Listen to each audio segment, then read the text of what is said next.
Je vous salue dans le nom précieux de notre Seigneur Jésus-Christ. Le bon Dieu nous bénisse abondamment pour le temps que Dieu nous permet d'être toujours là présent pour partager sa parole.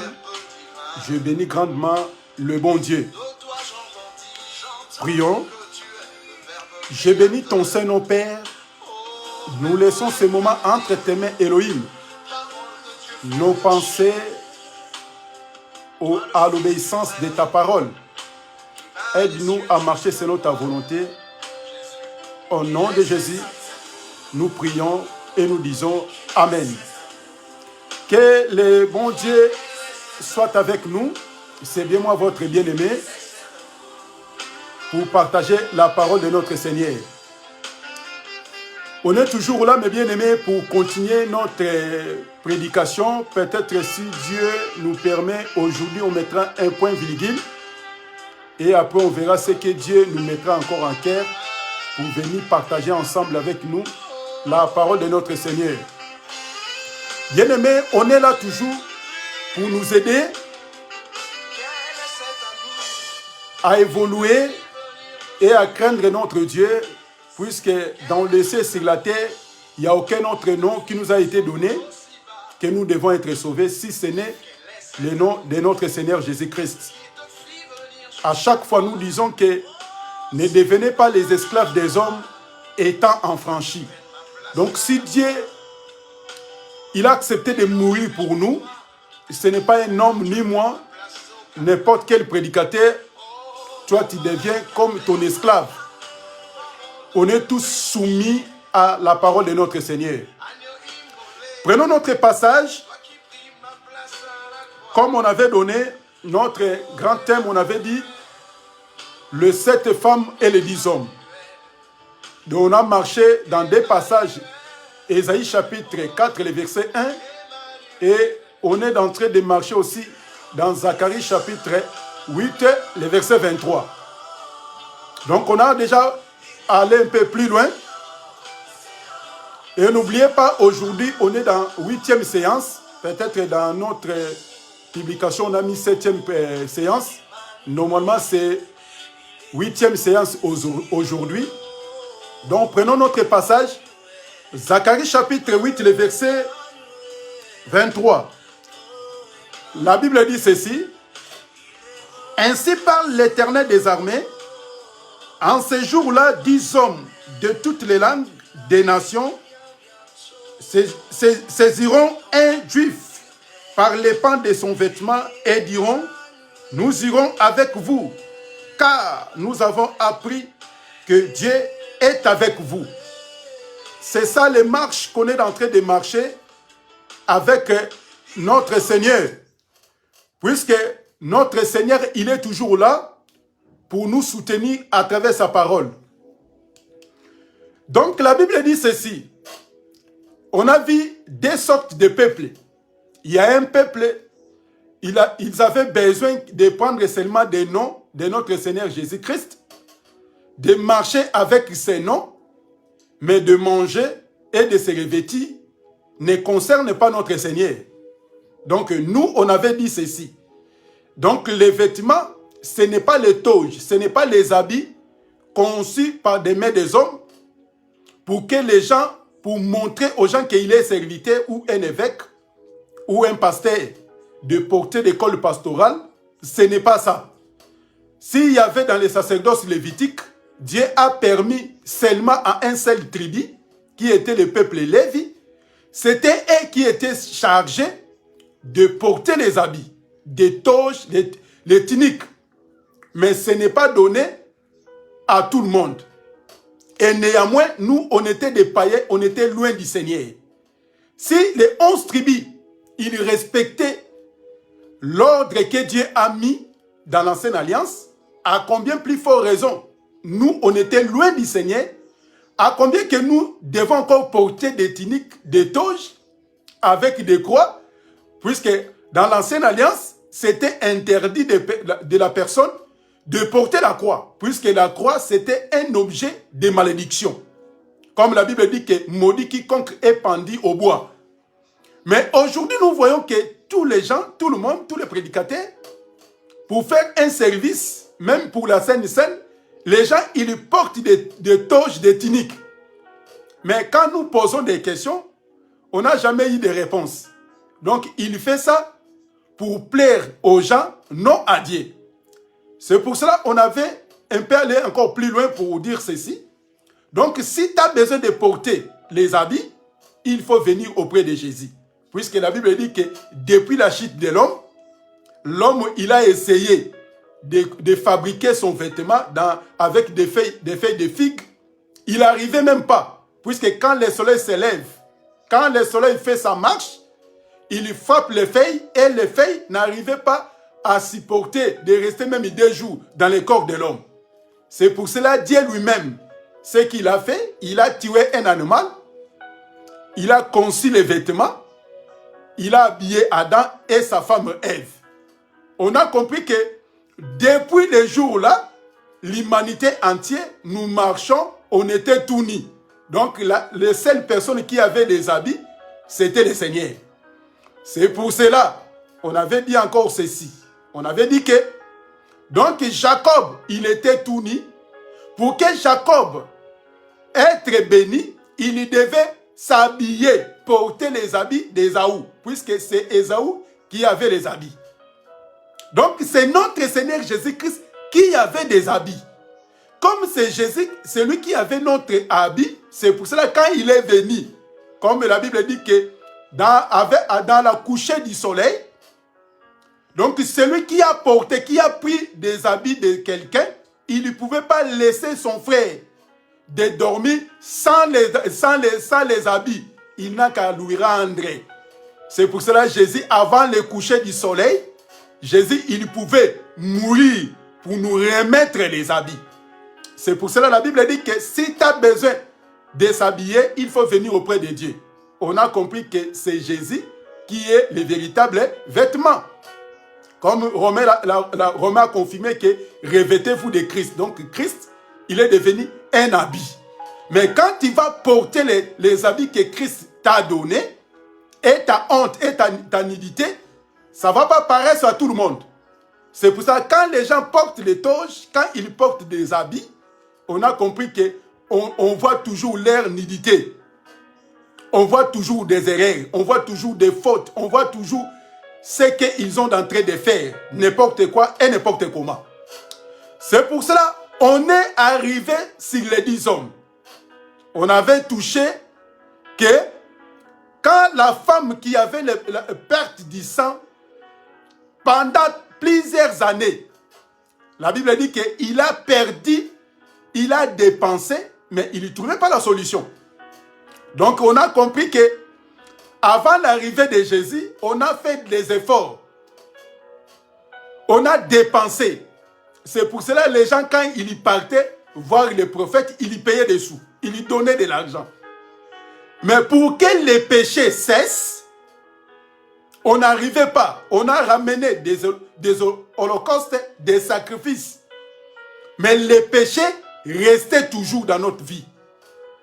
C'est pour cela, cette femme, elle a dit ceci. Quand je vais toucher même le Seigneur, je sais que je serai guéri. Mais quand il est tourné par derrière, elle a touché seulement les pans de son vêtement, la Bible dit que sa perte de sang s'est arrêtée. Et cette femme-là, elle a trouvé ces mouvements où? Elle a trouvé ça dans Zacharie, chapitre 8, le verset 23. Comme la Bible dit que en ces jours-là, 10 hommes de toutes les langues, de tout peuple, donc saisiront dans les pans de son vêtement un juif. La femme samaritaine nous a confirmé que les salis viennent des juifs. Un juif, apparemment, un Dieu incarné, il est venu sur la terre selon Ésaïe 35, la Bible dit que lui-même est Dieu. Il va venir. Il n'y aura pas quelqu'un d'autre. Il n'y aura pas un prophète. Il n'y aura pas un autre libérateur. Lui-même Dieu, il va venir sur la terre pour donner la vie à son peuple. C'est pour cela, quand les gens ont vu Jésus, ils ne comprenaient pas que c'était lui le véritable juif que Zacharie a prophétisé. Puisque quand Zacharie, il y parlait, il y prophétisait pour l'arrivée de notre Seigneur. C'est pour cela, mon frère, ma sœur, nous disons ceci. Quand tu comprends qu'il y a une seule personne qui a accepté de mourir pour toi, ne faut pas mettre ta confiance à un prédicateur ou à un serviteur. Mets ta confiance à notre Dieu. Si tu as des soucis, si tu as des difficultés, ne faut pas aller nulle part ailleurs. Puisque les prédicateurs, même les hommes de Dieu, eux-mêmes, ils ont aussi des problèmes. Comme ils ont leurs problèmes aussi, et aussi, ils courent pour aller où? Pour aller voir le Seigneur Jésus. Puisque c'est les seuls, et nous les prédicateurs, et vous, le peuple, en écoutant prêcher Jésus, le seul Jésus qui peut nous donner la solution. Et cette femme, elle a compris que comme j'ai dépensé, j'ai tout donné, mais il n'y a aucune solution qui vient auprès de moi. Elle a beaucoup souffert. Vous voyez, depuis la chute de l'homme, l'homme, il a fait beaucoup d'efforts pour chercher le salut, pour chercher à avoir la solution, pour avoir la vie éternelle. Il n'y avait personne. Quoi qu'il y avait des prophètes, quoi qu'il y avait des sacrificateurs, personne, il était capable de donner la vie aux gens. C'est pour cela que nous disons ceci. En voyant les 7 femmes, et nous voyons aussi les 10 hommes. Donc les 10 hommes, ils ont compris que nous irons avec toi. Là où tu seras, nous aussi on sera avec toi. On ne peut pas te laisser. On va te suivre. Puisque c'est toi qui as la parole de la vie. C'est pour cela Pierre, en disant ceci, prenons nos Bibles. Jean chapitre 6, le verset 68. Jean chapitre 6, le verset 68 à 71 ou bien 71. Jean chapitre 6, le verset 68 à 71 ou 71. La Bible dit ceci. Écoutez, lis ensemble avec moi mes bien-aimés. La Bible dit ceci. Simon Pierre lui répondit, Seigneur, à qui irions-nous? Tu as les paroles de la vie éternelle. Et nous avons crié, et nous avons connu que tu es le Christ, le Saint de Dieu. Jésus leur répondit, n'est-ce pas moi qui vous a choisi, vous les 12, et l'un de vous est démon. Il parlait de Judas Iscariote, fils de Simon, car il était lui qui devait le lui livrer, et lui l'un des 12. Mais nous, on va rester entre les 68 et 69.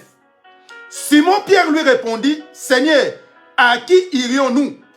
Tu as les paroles de la vie éternelle. Et nous avons crié, et nous avons connu que tu es le Christ, le Saint de Dieu. Vous voyez? Donc, quand Jésus il a commencé à parler, en disant ceci, que ça c'est mon corps. Si quelqu'un mange ma chair, la mort, ça sera loin de lui. Si quelqu'un prend mon sang, il y aura la vie éternelle. Et les gens, ils ont commencé à se fâcher, ils ont commencé à se retirer. Et Jésus, il est resté avec les 12. Jésus a posé une question aux 12. Et vous? Simon Pierre répondit. Il a dit, oh, Seigneur, à qui irions-nous? Puisque nous avons connu, nous avons compris que tu es le Christ. Vous voyez? Donc, c'est-à-dire, depuis Zacharie, les gens, ils ont compris que comme le salut vient des Juifs, on va rester toujours auprès de toi. On va les tenir dans les pans de ton vêtement et on va aller là où tu seras, nous aussi on sera là-bas. C'est pour cela Simon, il n'a qu'à répéter, puisque notre Dieu, c'était un Dieu de répétiteur. Il se répète à chaque fois. C'est pour cela nous disons, il n'y a pas un verset isolé. Il n'y a pas un verset là, il n'a pas ses frères, il n'a pas ses soeurs. Aucun verset dans la Bible où cet verset-là est isolé. Non, non, non, non. Tous les versets sont utiles. C'est pour cela Simon, il a compris. Depuis Zacharie, on va aller où? C'est toi qui as la parole de la vie. Nous allons partir avec toi.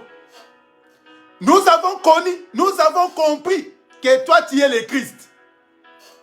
Vous voyez? Or que la Bible dit ceci. Qui est le Christ si ce n'est notre Dieu et qui est un rocher? Donc depuis l'éternité, donc le Christ signifie celui et la mort est loin de lui. Ne meurt jamais, le Christ ne meurt jamais. Or que celui qui ne meurt jamais, c'est notre Dieu. C'est pour cela on va tenir notre Dieu. C'est pour cela notre Seigneur Jésus aussi, comme on va les suivre, donc les habits et la nourriture appartient à notre mari. Donc c'est notre mari le Seigneur qui va commencer à nous donner la nourriture. Celui qui va nous donner, il va nous acheter les vêtements pour nous ramener, pour nous faire revêtir. Donc si quelqu'un il prend la nourriture qui est venue auprès de Jésus, il sera rassasié. Il va marcher dans le désert jusqu'à arriver dans la terre promise. Mais si quelqu'un il ne mange pas les vraies nourritures, il va rester dans le désert. C'est pour cela, mes bien-aimés, tant que le Seigneur est avec nous, nous, on est les 10 hommes. Les 10 hommes qui représentent un seul peuple. Les élus, les rachetés de Dieu, les saints de Dieu. C'est ça les 10 hommes, éparpillés dans le monde. Les enfants de Dieu éparpillés dans le monde. C'est eux qui composent, qui fabriquent les 10 hommes. Ce sont des gens qui ont compris qu'en dehors de Jésus, il n'y a aucun autre nom. Ce sont des gens qui ont accepté, même s'il y a des souffrances, même si les gens se moquent de nous, on va rester toujours auprès de notre Seigneur. C'est pour cela les apôtres, quand le Seigneur est parti, il a laissé les apôtres. Nous voyons que les apôtres, ils ont subi des douleurs, des souffrances. Ils n'ont jamais abandonné le Seigneur. C'est pour cela, aujourd'hui, nous voyons les 7 femmes. Puisque aujourd'hui, je vais tout mélanger pour mettre un point virgule. Aujourd'hui, nous voyons les 7 femmes. Et ils ont toujours plongé, prêché les gens dans des choses terrestres. À les montrer des gens les choses de la terre. Des voyages, des mariages, des maisons. Tu vas voyager, tu auras beaucoup de sous. Si tu veux avoir de belles voitures, il faut s'aimer, il faut contribuer. C'est ça de cette femme. Mais les 10 hommes qui ont compris que notre vie ne dépend pas ici, mais notre vie est cachée en Dieu en haut. Donc on va chercher les choses du ciel. Les 7 femmes, ils mettent des prédicateurs selon leurs pensées, selon leurs vouloirs. Même la personne qui vit dans le désordre, même si la personne qui il fait des choses, il ne plaît pas même aux gens, à l'œil, lui-même il voit ça. Mais comme il sait que c'est leur corps, c'est leur bien, c'est leur business, il peut mettre n'importe qui, n'importe comment. Pourquoi? Puisque ces hommes-là, ce sont des faux serviteurs, ce sont des faux envoyés. Et nous voyons aussi parmi les 7 femmes, nous voyons aussi des paresseux. Et ces gens-là, ils ne travaillent pas. Ils ne veulent même pas le travail. Ils veulent l'argent facile. C'est pour cela ils sont allés dans la franc-maçonnerie, dans des choses bizarres, dans des pratiques sataniques. Et la personne qui ne travaille pas, et si vous regardez même l'église, et les gens tout autour de lui, ils souffrent. Mais les seules personnes qui vivent mieux, il n'y a qu'une seule personne, les prédicateurs. Soi-disant les visionnaires. Vous voyez? Donc, c'est-à-dire, les 7 femmes, ce sont des très dangereux, des méchants hommes. Quand la personne, il comprend, il sait que moi, je suis les 10 hommes, je fais partie aux gens qui est destiné au ciel. Je ne peux pas regarder les choses de la terre. Tous ces prédicateurs, écoutez leurs prédications. Tu es poursuivi par des démons. Donc, avant de venir faire la prière chez toi à la maison, il faut ramener des sous. Il faut acheter de l'huile. Et tu vas aller jeter, tu vas les mettre là où tu dors. Et il faut acheter de l'eau. Ça, c'est de l'eau de Jourdain. Vous voyez les gens? Donc, tous ces gens-là, ils pensent aux choses de la terre. Mais si tu ne donnes rien, il ne va pas prier pour toi. Mais si nous regardons les 10 hommes, les gens qui ont accepté le Seigneur, ils ont besoin que les gens puissent repentir, venir auprès du Seigneur. Ils ne demandent pas de sous. Mais si tu as besoin de les bénir, tu es libre, tu le bénis, tu soutiens l'œuvre de Dieu tranquillement, sans discussion. Mais quand nous voyons des charlatans, il va même de l'eau, il est parti en Israël juste pour prendre de l'eau, épuiser de l'eau. Il vient, il met ça dans des petites bouteilles pour vendre aux gens. Et les fidèles, il n'arrive pas à s'en sortir. Mais lui, il vient, il vend aussi des choses. Mais si nous suivons les apôtres, nous regardons les apôtres, comment ils ont marché, la personne, tu vas commencer à pleurer. C'est pour cela, mes bien-aimés, lis la Bible. Essaye de lire la parole de Dieu. Si tu ne lis pas la parole de Dieu, les gens, ils vont jouer à chaque fois avec toi, avec ta famille. C'est pour ça que tous ces gens-là, ils ont créé des problèmes avec des familles. Ils ont séparé les gens. Ils ont créé des confusions. Pourquoi? Puisqu'ils ont leur but. Comme le ciel est fermé pour eux, et aussi, ils ont besoin d'empêcher les gens d'avoir la vie éternelle. C'est pour cela, nous, on est là juste pour nous éclairer, pour nous montrer les chemins à suivre. Bien-aimés, en suivant les vrais chemins qui appartiennent à notre paix, qui est Jésus, tu seras le plus heureux. À chaque fois, il faut poser des questions. Si cet homme-là, il te demande de l'argent pour venir prier chez toi à la maison, pour faire une prière, il te demande de l'argent. Mais il faut poser aussi des questions. Mais si c'est lui, ses frères ou ses enfants, ils souffrent à la maison, il demande aussi les offrandes, il demande aussi l'argent pour prier pour eux. Vous voyez les gens? Mais le Seigneur en disant ceci, je vous ai donné gratuit, vous aussi, il faut donner gratuitement. C'est ce que le Seigneur nous a dit. C'est pour ça qu'on a suivi les marches des apôtres. On n'a jamais demandé des sous. Le contraire, Paul, il a dit ceci. Paul en disant ceci, moi-même, j'ai essayé de travailler pour éviter de devenir scandale auprès de vous. Paul a travaillé. Les apôtres, ils ont travaillé.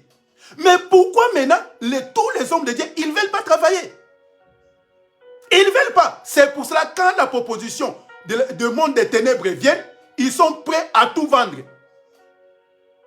Il y a beaucoup des assemblées qui sont livrées dans la main des diables. Dans la main du diable. Les diables qui s'occupent dans telle assemblée. C'est pourtant quand tu rentres là-bas, tu ne peux pas s'en sortir. Il y a toujours des problèmes. Il y a toujours des conflits avec les gens. Pourquoi? Puisque tu ne sais pas bien aimer. Quand tu lis la Bible, même si la personne il te donne de l'eau, il te donne de l'huile. Non, tu ne peux pas mettre ça. De l'huile est destinée pour faire la nourriture. Même pour les œufs. Pour des poissons. Ça fait du bien. Vous voyez? Mais l'huile ne peut pas chasser les démons. De l'eau ne peut jamais chasser les démons. Seulement le nom de Jésus. La Bible est claire. Dans les cieux sur la terre, il n'y a aucun autre nom qui nous a été donné. Si ce n'est le nom de notre Seigneur Jésus-Christ. Aujourd'hui, j'étais venu juste pour essayer de nous aider à marcher selon la volonté de Dieu. C'est pour cela, bien-aimés, ne devenez pas l'esclave des hommes. Regardez bien vos prédicateurs. Regardez bien vos serviteurs. Regardez-les bien. Leur façon de parler, leur façon de vivre. Regardez-les bien. Vous voyez que vous êtes comme les ouvriers, vous travaillez pour lui et pour sa famille. Regardez-les bien. Pour lui, s'il a des soucis, il faut contribuer pour que votre pasteur, il roule bien avec de belles voitures pour payer son loyer. Mais maintenant, les fidèles qui viennent là, à aucun jour, vos serviteurs, ils ont fait des tintans, ils ont fait des récoltes, des fonds pour soutenir les veuves, les orphelins, les gens qui souffrent. Seulement est d'amasser tout, de faire enrichir, mais de faire appauvrir le peuple de Dieu. Bien-aimés, regardez bien vos prédicateurs, regardez bien vos serviteurs. Vous remarquerez que vous êtes comme leur champ. Et ils profitent derrière vos dos. Et vous êtes devenus comme des esclaves. Et à la fin, il a mis sa femme, ses enfants pour l'église. Donc, lui, il n'est pas là, c'est sa femme ou ses enfants. Et ça sert à quoi vous fréquentez de telles sortes d'églises? Il est clair, hein? Et il dit ça ouvertement. C'est ma femme qui prend les relais ou mes enfants. Si tu veux, tu restes. Si tu ne veux pas, tu n'as qu'à partir. Et un enfant de Dieu, et il défend aussi ses prédicateurs. Oh, il a raison, puisqu'il a beaucoup souffert pour ça. L'œuvre de Dieu, c'est Jésus qui a beaucoup souffert. Il a souffert une fois pour son peuple, pour son église. Ce n'est pas un individu. C'est un simple prédicateur, un simple ouvrier. C'est notre Seigneur Jésus-Christ qui est le garant, qui est le responsable de tous les saints. Bien-aimé, si tu veux devenir l'esclave des hommes, tu restes, continue ton chemin. Mais nous, on sait bien que je ne peux pas devenir un esclave de quelqu'un. Étant affranchi, puisqu'il n'y a qu'un seul Dieu qui a accepté de mourir pour moi. Bien-aimé, regardez bien vos serviteurs. Regardez-les bien. Quand il chasse les gens à l'église, mais ses enfants, il fait n'importe quoi, il fait n'importe comment. Jamais il va faire ça. Pourquoi? Pour vous montrer qu'il protège ses enfants, mais il est là pour exposer les autres. En disant des mal aux autres, mais ses enfants, sa femme, ne touche même pas, ne parlez même pas. Là, tu seras chassé. On met un point virgule, mes bien-aimés. Donc, c'était juste la prédication que Dieu nous a mis pour partager avec nous sur les 7 femmes et les 10 hommes. En un mot, les 7 femmes, c'est les faux serviteurs, les faux envoyés. Mais les 10 hommes, ce sont des serviteurs que Dieu a envoyés pour éclairer et pour attendre la vie éternelle. Que le Seigneur nous bénisse, que le Seigneur soit avec nous. Je sais que dimanche prochain, on va encore revenir pour continuer à partager la parole de notre Seigneur. Que de bonnes choses pour nous. Je sais que cette prédication va nous beaucoup aider à marcher selon sa volonté. Et je vais dire un petit mot. On a aussi des réunions de prière. Je sais qu'on va mettre des communiqués dans notre page Facebook qui dit la parole, puisque chaque lundi au vendredi, on a des prières de 21h à 21h30, juste une demi-heure, dans la présence de notre Seigneur. Donc, si tu veux prier ensemble avec nous, tu es le bienvenu. Du lundi au vendredi, on a des réunions de prière de 21h à 21h30. Donc, on va mettre des communiqués. Si tu veux assister, partager, prier avec nous, puisque là-bas aussi, il y a des partages, il y a des moments forts. On prie devant notre Seigneur. Que le Seigneur nous garde, que le Seigneur soit avec nous, que de bonnes choses pour nous tous. Je sais que le Seigneur est là, mes bien-aimés, pour nous soutenir. Prions. Jésus, merci pour ta parole. Nos vies entre tes mains. Fais-nous faveur. Ouvre-nous les yeux, ouvre-nous les oreilles, à écouter et à voir des choses qui appartiennent à notre paix. Et nous laissons nos vies entre tes mains, soutiens-nous par ta grâce. Si tu ne viens pas, on va se voir encore lundi et le dimanche aussi, même heure, nous ne manquerons pas à te dire un grand merci. Sois béni, sois élevé pour l'éternité en éternité. Merci pour la disponibilité de ton peuple pour écouter ta parole. Qu'ils soient bénis, leurs familles, leurs proches. Dans le nom de Jésus, nous prions et nous disons Amen. Que le Seigneur soit avec nous, mes bien-aimés. On va se voir dimanche prochain, si Dieu ne vient pas, ou dans la semaine du lundi au vendredi, dans la présence de notre Dieu, une demi-heure avec le Seigneur. Que le Seigneur nous bénisse et que le Seigneur soit avec nous. Au revoir, à très bientôt.